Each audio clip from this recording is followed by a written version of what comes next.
আসসালামু আলাইকুম। আমার আজকের রেসিপি ব্রকলি ভাজি।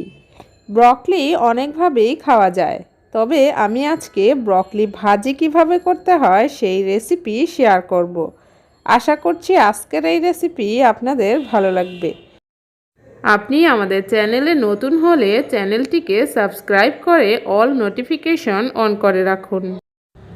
এখানে একটি প্যানের মধ্যে দিয়ে দিচ্ছি 2 চা চামচ পরিমাণ তেল, দিচ্ছি 1 চা চামচ পরিমাণ রসুন কুচি।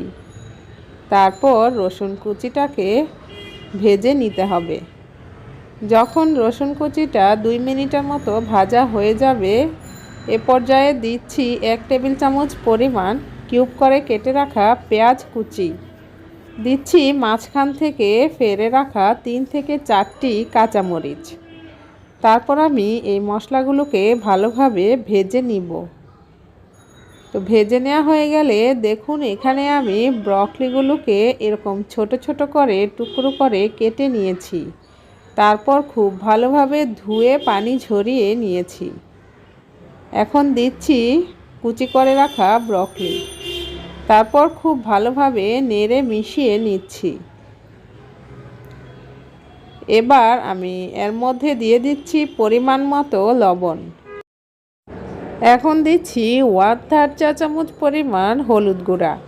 তারপর ঢাকনা দিয়ে ঢেকে দিচ্ছি। তারপর ঢাকনা সরিয়ে খুব ভালোভাবে নেড়ে মিশিয়ে নিতে হবে। নেড়ে মিশিয়ে নেওয়া হয়ে গেলে আবারও আমি ঢাকনা দিয়ে সেদ্ধ হয়ে যাওয়া পর্যন্ত ভেজে নিচ্ছি। তো দেখুন আমার ব্রকলিগুলো কিন্তু সেদ্ধ হয়ে গেছে। যখন সেদ্ধ হয়ে যাবে আর পানিটাও শুকিয়ে যাবে, তখন দিয়ে দিচ্ছি কুচি করে রাখা ধনিয়া পাতা।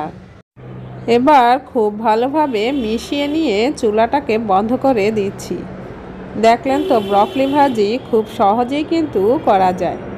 রেসিপিটি যদি ভালো লেগে থাকে একটি লাইক দিতে কিন্তু ভুলবেন না। আর আপনি রেসিপি ফলো করে বাসায় এভাবে ভাজি করে খেয়ে দেখতে পারেন, খুব ভালো লাগে। আল্লাহ হাফেজ।